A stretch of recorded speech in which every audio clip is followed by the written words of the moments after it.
Are you struggling to get here in your golf swing? This is where we need to be to get that compression.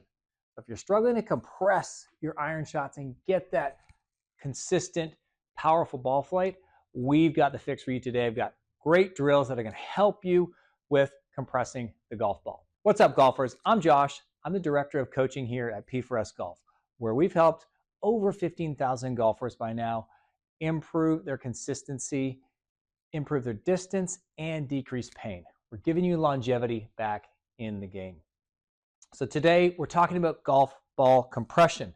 All right. You'll often hear the announcers on TV, on tour, talking about those tour players, especially the really good ball strikers. And it just sounds different when they strike the golf ball. It's because they are compressing the golf ball. All that means is that they're compressing the ball between the face of the golf club and the ground. In order to do that, you have to have one thing, and that is forward shaft lean. The shaft has to be leaning forward at the moment of impact. All right? And we all probably know that. Here's one thing you may not know. I can't get to this position, okay, if I don't have my weight totally shifted on this side. I want you to try this. Keep your weight 50-50, okay? And try and get the shaft ahead of the ball as much as you can without shifting your weight. What's going to happen is you're going to start to do this, and that's not what we want to do because that's going to cause you to pull that ball to the left. So to get in that position, you have to get your weight onto here. And you may say, well, yeah, I can do that now, but I'm struggling to do it in my swing. That's what we're going to figure out today. So let's dive into it. First thing we need to find out is if your lack of compression or forward shaft lean is because of a technical problem in your swing, or is it a physical issue in your body? 9 times out of 10, it's the latter. Most golfers will work on technique, and trying to get the hands leading the ball. They may even try to get the weight shift, but your body's just not working right. And you're trying to work on drills and technique when it's not a technical problem. Here's a quick way to figure out if it's a technical issue or if it's a physical issue. You can do this sitting in a chair. I'm doing it standing it up for now. Even if you're sitting in a chair, what I want you to do is hover your foot off the floor just a couple inches and try to rotate that foot out to the side, keeping your knee pointing straight forwards. We should be able to see that shin go out to almost a 45-degree angle. That's internal hip rotation. I need that to get here.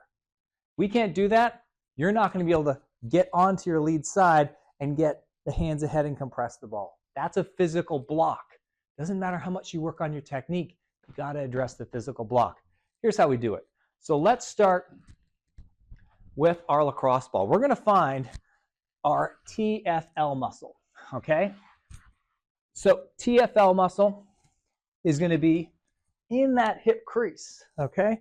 So you got to release the trigger points in this muscle, okay? This muscle can get often knotted up, what we find with our golfers. So do that same movement like I showed you in the test, where we're bringing that foot out to the side and right at your hip crease, just beneath this front bone on your pelvis, just beneath that out to the side, right where you'd put your hand in your pocket, you're going to feel a little muscle there when you do that, and it should really contract.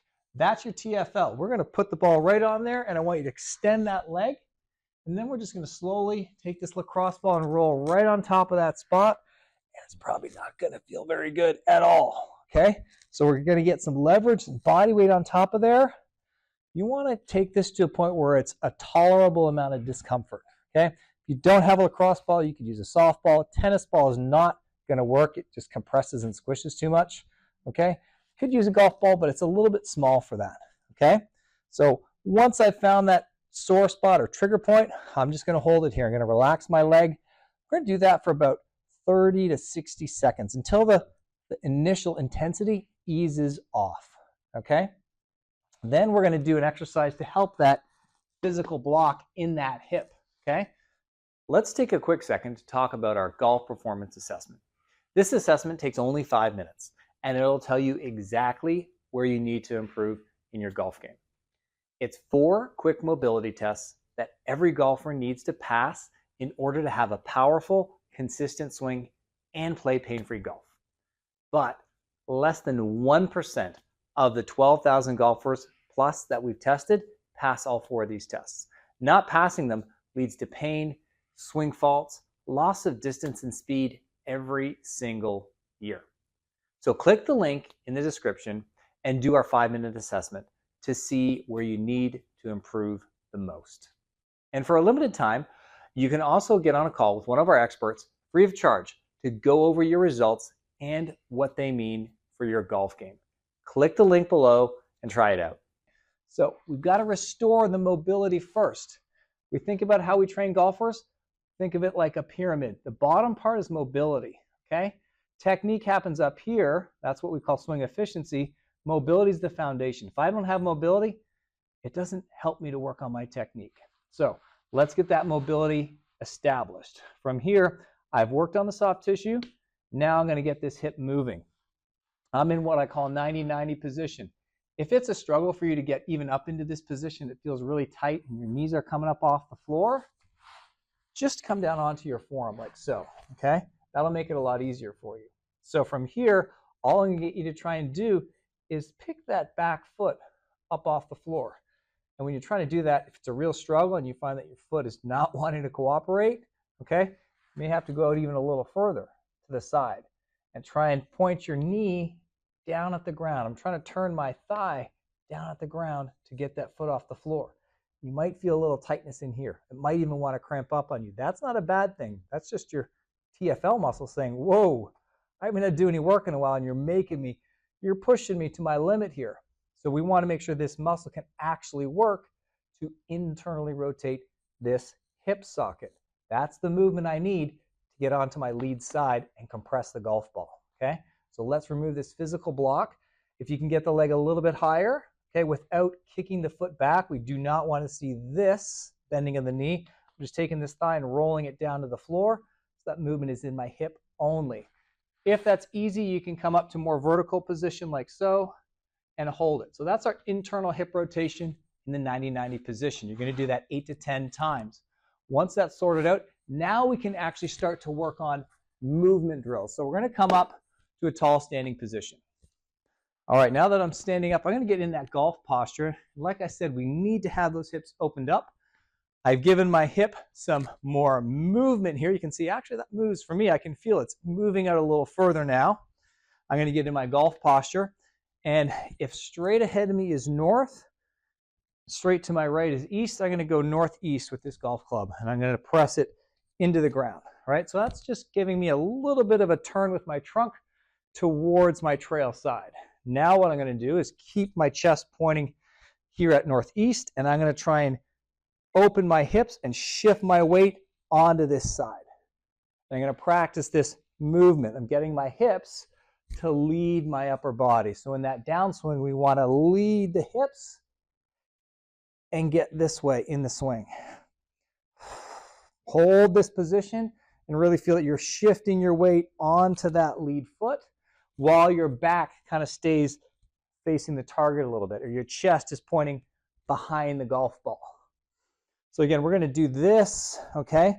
Hip disassociation, that's what it's called. This is a hip disassociation drill. I'm going to do this about 10 times to 15 times. Hold it there. Really feeling that I'm opening those hips up, getting that movement. Lastly, if you've got a resistance band at home, we're going to add a little strength to this movement, okay? We're going to hook that resistance band up at a low height, hook it behind my knee, and I'll put a little bit of tension on there. I'm in my address position, and all I'm going to try and do is turn my chest a little this way towards northeast, and now I'm going to try and shift my weight and push my knee back and straighten that knee. It's going to get my hips opening up.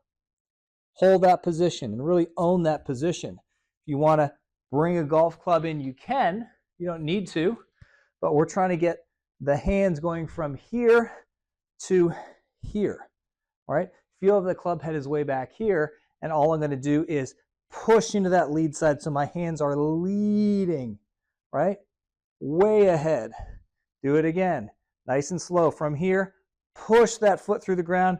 My left hip pulls back. I'm leading my hands into the golf ball, right? Work on this hips first drill with the band, opening up and hold that end range for a second or two, And then you can just re-ingrain that feel, okay?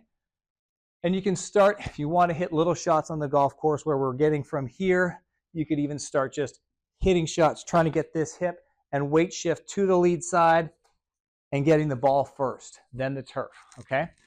But really key thing, you're probably going to get obsessed with the drills that we just finished with. You have to get obsessed with doing this, making sure that hip can actually rotate. Because if it's a physical block, it doesn't matter how much you work on the technique, you're going to be beating your head against a brick wall because you got to sort out the physical restriction before you can improve technique. So I hope you guys found that super, super helpful. So go work on those drills, or you can go work on your excuses for your golf game. Either way, we've got you covered. We're going to be there for you. Hope you guys had a good time watching this video, and I'll see you next time.